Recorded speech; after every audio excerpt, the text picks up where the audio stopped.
Hello everyone, a very good evening to all of you. Welcome to Wing Banker with Nivya guys. My name is Nivya Bhuvan और हम आज वापस से तैयार हैं 3rd मई के करंट अफेयर को डिस्कस करने के लिए. सो काफ़ी सारी न्यूज़ है जो आप लोग के साथ शेयर करना है. तो चलिए फिर, और हर रोज़ शाम में 7 बजे ये सेशन होती है. अगर आप पहली बार आए हो तो लाइक, शेयर एंड सब्सक्राइब ज़रूर कर लीजिएगा ताकि सभी नोटिफिकेशन आपको टाइमली मिल सके. And I am a verified educator on Unacademy, तो आप चाहो तो मुझे अन अकेडमी पर भी फॉलो कर सकते हो. तो चलिए आज का फर्स्ट न्यूज़ स्टार्ट करते हैं. और आज का जो हमारा पहला न्यूज़ है वो है इंडिया और रशिया के बारे में. इंडिया और Russia to establish 2+2 ministerial dialogue. India और रशिया मिलकर के 2+2 मिनिस्ट्रियल डायलॉग स्टेब्लिश करने वाले हैं. Foreign and defence minister level यहाँ पे ये मीटिंग हुई थी इंडिया और रशिया में.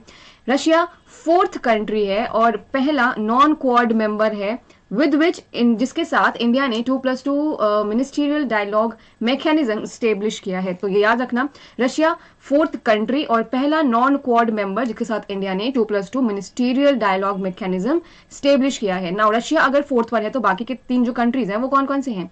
वो है आपके यूएस, वो है आपके जापान और वो है आपका Australia. So Russia is a 4th country. इन दोनों के बीच में बायलैटरल स्ट्रैटेजिक पार्टनरशिप होने वाली है. दोनों दूसरे को काफी डिफेंस सेक्टर्स वगैरह में फॉरेन जो भी आपका जो मीटिंग वगैरह होता है उसमें काफी कुछ हेल्प करने वाला है इंडिया और रशिया. सो रशिया के प्रेसिडेंट व्लादिमीर पुतिन, रशिया का कैपिटल मॉस्को एंड रशिया की currency Russian rouble. Next news number 2 आई है इंडियन नेवी से.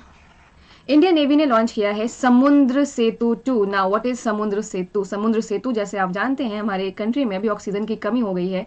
इसी चीज के लिए अभी इंडियन नेवी भी सामने आई है हमें इस चीज से बाहर निकालने के लिए.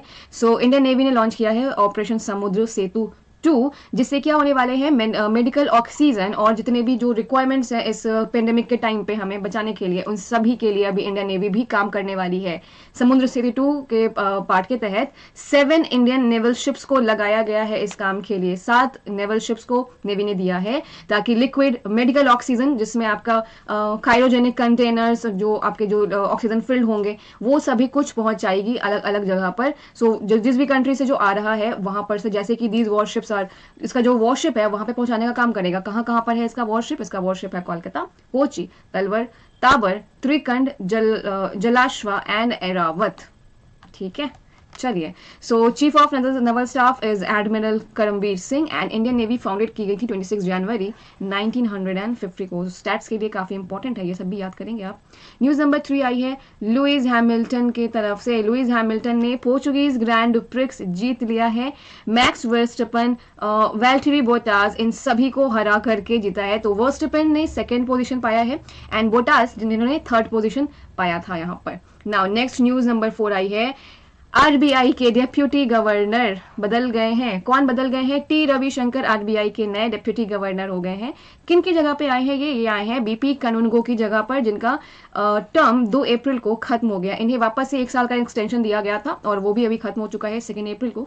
तो BP Kanungo is out and T Ravishankar is in. So 4th deputy governor of central bank of India. Moving on, news number 5 आई है जापान का order of rising sun. Japan government हर साल ऑर्डर ऑफ राइजिंग सन देती है. सो इस साल का ये जो अवार्ड है वो दिया गया है श्यामला गणेश को. सो क्यों देती है जापान गवर्नमेंट? पहले ये सुन लीजिए. अगर किसी भी कंट्री में जापान के कल्चर को, जापान के बारे में अगर प्रमोट किया जाता है, लोगों को जापान के बारे में अच्छी बातें बताई जाती हैं, वहाँ के कल्चर को प्रमोट करते हैं, तो जापान की गवर्नमेंट वैसे इंसान को ऑर्डर ऑफ राइजिंग सन देती है.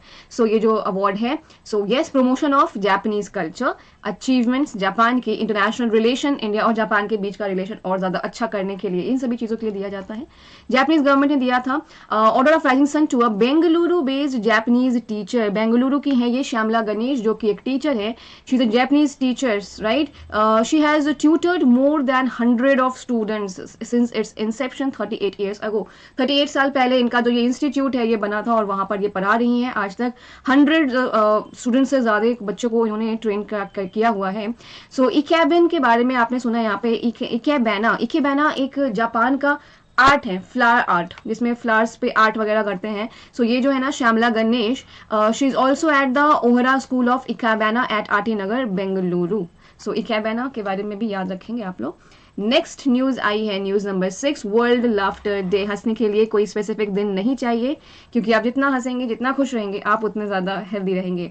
वर्ल्ड लाफ्टर डे हर साल हम लोग 2 मई को सेलिब्रेट करते हैं, बट आप लोग इसको डेट से याद नहीं रखोगे। एक्चुअली डेट से याद रखने वाला क्वेश्चन नहीं है, ये होता है संडे, मई के फर्स्ट संडे को। जैसे फ्रेंडशिप डे हम लोग अगस्त के फर्स्ट संडे को करते हैं सेलिब्रेट, वैसे ही वर्ल्ड लाफ्टर डे मई के फर्स्ट संडे को करते हैं। और इस साल ये डे हो गया था 2 मई। इसलिए अगर एग्जाम में आपसे पूछे कि वर्ल्ड लाफ्टर डे 2021 में हमने कौन से डेट पर सेलिब्रेट किया था, तो आप उसे 2 मई लगाओगे। बट अगर आपका डे मेंशन नहीं होगा तो आप क्या लगाओगे, फर्स्ट संडे ऑफ मई लगाओगे। सो ये किस लिए डे सेलिब्रेट करते हैं हम लोग? It is a day to raise awareness about laughter and its many healing benefit. अगर आप हंसेंगे, अगर आप खुश रहेंगे, so laughter is the best medicine, ये भी कहा जाता है। सो इसी चीज़ को प्रमोट करने के लिए ये दिन सेलिब्रेट करते हैं। World laughter day was first celebrated on May 10th 1998। सबसे पहली बार 1998 10 मई को इसे हम लोगों ने सेलिब्रेट किया था। डॉक्टर मदन कटारिया फाउंडर, ये फाउंडर कहे जाते हैं लाफ्टर योगा के। लाफ्टर योगा मूवमेंट जो कि शुरू हुआ था मूवमेंट, उसके ये फाउंडर हैं doctor Madan Kataria. So moving on, news number 7 आई है वर्ल्ड प्रेस फ्रीडम डे, जो कि हर साल हम लोग 3 मई को सेलिब्रेट करते हैं। वो प्रेस कितना ज़्यादा फ्री है हमारी कंट्री में, ये तो हमें पता है, हमारे डेटा के अकॉर्डिंग आप बता सकते हो। सो हर साल 3 मई को हम लोग world press freedom day celebrate करते हैं। इसे हम लोग वर्ल्ड प्रेस डे भी बोलते हैं। फ्रीडम आप हटा दोगे तो भी सेम ही है। इस साल का जो थीम दिया गया था वो दिया गया था information as a public good. So उन सभी जर्नलिस्ट ने जिन्होंने अपनी जान कुर्बान कर दी थी जर्नलिज्म करते करते। जर्नलिज्म एक बहुत ही आप बोल सकते हो खतरा भरा, एक जोखिम भरा एक फील्ड है, जहाँ पे लोग हर रोज अपनी जान जोखिम में डाल करके जाते हैं रिपोर्टिंग करने के लिए। So the general assembly of the UN establish world freedom day 1993 में यूएन ने इस डे को एस्टेब्लिश किया था, ताकि प्रेस इंडिपेंडेंस कितना जरूरी है उस चीज को प्रमोट कर सके। एंड साथ ही अफ्रीका के प्रेस का जो इंडिपेंडेंस, उनको प्रेस को जो इंडिपेंडेंस मिला था उसे भी सेलिब्रेट करने के लिए। मूविंग ऑन, नेक्स्ट न्यूज काफी अच्छी न्यूज है भारत सरकार के लिए। GST revenue, goods and services tax revenue, जो कि अप्रैल मंथ में किया गया है, आज तक का सबसे ज्यादा हाई है 1.41 lakh rupee. So the gross revenue from goods and services tax hit a record. अभी तक जो है हमारा मार्च महीने का, इसके जो तुरंत पिछला महीना था वो था आपका टॉप पे, बट जैसे ही अप्रैल का डेटा आया, अप्रैल हो चुका है टॉप पर। सो हमारी इकोनॉमी अभी बहुत बुरी तरीके से अफेक्ट है। इसके बावजूद इतना अगर जीएसटी अगर गवर्नमेंट कर पा रही है, निकाल पा रही है, सो दैट मीन्स कि हमारी इकोनॉमी उतनी भी बैडली अफेक्ट नहीं है जितना कि हम लोग सब कुछ सोच रहे हैं। April GST collection surpass the previous highest. March month में हमारा था 1.24 लाख करोड़, एंड अभी माफ कीजिएगा यहाँ पे करोड़ छूट गया है। ओके, सो 1.41 लाख करोड़ अप्रैल का था, एंड मार्च में था आपका 1.24 लाख करोड़। 14% इसमें हाइक देखी गई है। Moving on to our, okay, Japan के बारे में, sorry, Okay, moving on to our next news, news number 9, World Tuna Day. Now, tuna is a fish. मैं आप लोग को बता दूं, ट्यूना एक तरीके की फिश होती है जो कि बहुत छोटी होती है, एंड बहुत सारी कंट्रीज इस फिश पे डिपेंड है फॉर इट्स न्यूट्रिशन के लिए भी डिपेंड है, एंड साथ ही लाइक ये लोग एक्सपोर्ट इम्पोर्ट ट्रेडिंग वगैरह भी करते हैं, तो काफ़ी सारी कंट्रीज इस पे डिपेंड करती हैं। इसलिए ये जो फिश है ये खतरे में है इसका एग्जिस्टेंस, तो इसके लिए वर्ल्ड ट्यूना डे हर साल 2 मई को सेलिब्रेट किया जाता है। This day established bye UN ने अगेन इस डे को स्टेब्लिश किया था ताकि लोगों को ट्यूना फिश के इंपॉर्टेंस के बारे में बताया जा सके। सबसे पहले ये दिन हमने 2017 में सेलिब्रेट किया था।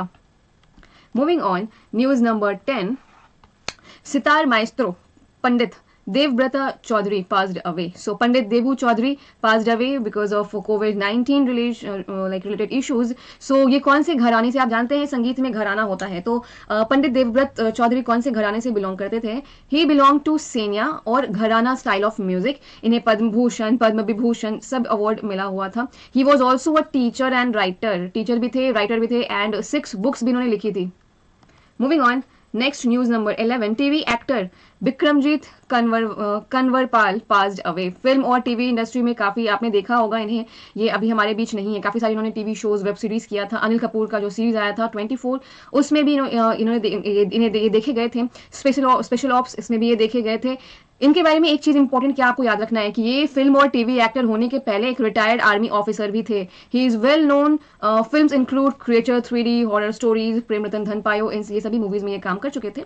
मूविंग ऑन नेक्स्ट, जैसा कि आप जानते हैं ऑक्सीजन की कमी, हर तरफ ऑक्सीजन चाहिए लोगों को।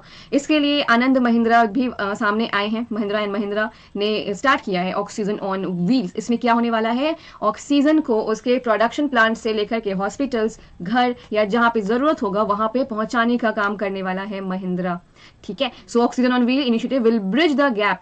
बन तो जाता है, ऑक्सीजन अवेलेबल तो हो जाएगा, बट इंडिया के हर एक गांव, हर एक कोने में पहुंचाना, ये इसका मेन जो बोल सकते हो प्रॉब्लम है हमारे पास में। तो इसी चीज के लिए महिंद्रा आया है सामने। महिंद्रा अपने महिंद्रा लॉजिस्टिक्स का यूज करेगा एंड अपने ट्रांसपोर्टेशन के थ्रू इंडिया के हर कोने तक पहुंचाने की कोशिश करेगा व्हील्स। तो महिंद्रा ने इस काम के लिए अपने 70 बोलेरो पिकअप ट्रक्स को लगा दिया है, जो कि ऑक्सीजन प्रोड्यूसर्स, जहां पर से ऑक्सीजन प्रोड्यूस हो रहा है वहां पर से उसे उठा करके हॉस्पिटल्स, घर में हर जगह पे वो डिलीवर करने वाले हैं। स्पेशली जो मेन फोकस किया गया है ना, वो किया गया महाराष्ट्र में, क्योंकि वहां पे हालत अभी कुछ ज्यादा ही खराब है। महिंद्रा के सीईओ है पवन कुमार गोयनका एंड महिंद्रा फाउंडेड हुआ था 2 अक्टूबर 1945 को लुधियाना में। Moving on to our next news number 13, जो कि है विप्रो से। सो विप्रो HCL को पीछे छोड़ते हुए थर्ड मोस्ट वैल्यूड इंडिया का IT फर्म बन गया है। लेकिन यहाँ पर जो मेन बातें हैं जो आपको ध्यान रखना है वो क्या है, वो है TCS अभी भी फर्स्ट नंबर पर है, विप्रो थर्ड मोस्ट है। TCS remain at the top of the list with a market cap of 11.51 trillion. Second आएगा आपका इन्फोसिस, थर्ड में है आपका Wipro. So third largest Indian IT service company by market capitalisation 2.65 trillion. So HCL चला गया है fourth पे, जिसका हो चुका है 2.62 ट्रिलियन मार्केट कैप। विप्रो ने net zero green house gas emission का टारगेट रखा है 2040 तक। बहुत सारी कंपनीज आप ऑलरेडी सुन रहे हैं ग्रीन हाउस गैस इमिशन को कम करने की तरफ सब लोग काम कर रहे हैं। विप्रो का भी टारगेट है 2040 तक 0% एंड 2030 तक 55% तक कमी लाने की बातें कही गई हैं विप्रो की तरफ से। सो चेयरमैन ऑफ विप्रो ऋषद प्रेम जी, विप्रो का हेडक्वार्टर है बेंगलुरु में एंड विप्रो के MD एंड CEO हैं थियरी दिलापोर्टे। सो आज के लिए हमारे पास इतनी ही सारी न्यूज़ थी। अगर आपको अच्छा लगा तो कमेंट जरूर करिएगा, लाइक भी कर दीजिएगा और सब्सक्राइब करना नहीं भूलें। अगर आप पहली बार आए हो तो अपने फ्रेंड्स एंड फैमिली के साथ में भी शेयर कर दीजिएगा। कल मिलती हूँ आप लोगों से 4th मई के करंट अफेयर के साथ। Guys till then take very good care of yourself. Bye bye and thank you so much.